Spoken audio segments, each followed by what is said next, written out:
সব বউ থুয়ে চলে যায়। হ্যাঁ বলছে ভাই, বলছে ভাই। হ্যাঁ বলেন।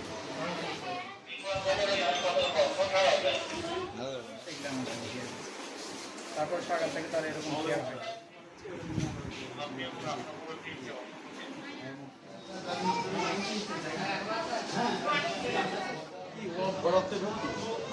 আবার আরো না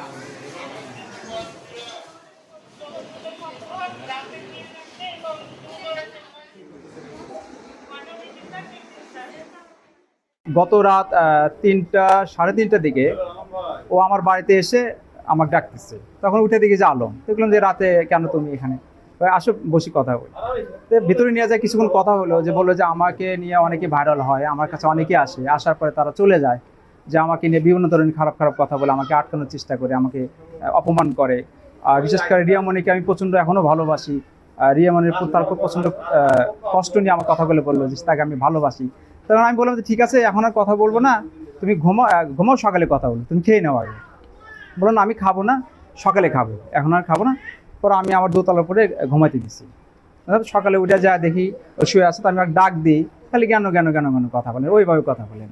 পরে দেখি যে ঘুমের ওষুধ খাইছে, সেটা পড়ে আসে নিচ্ছে। পরে আমি দ্রুত আমাদের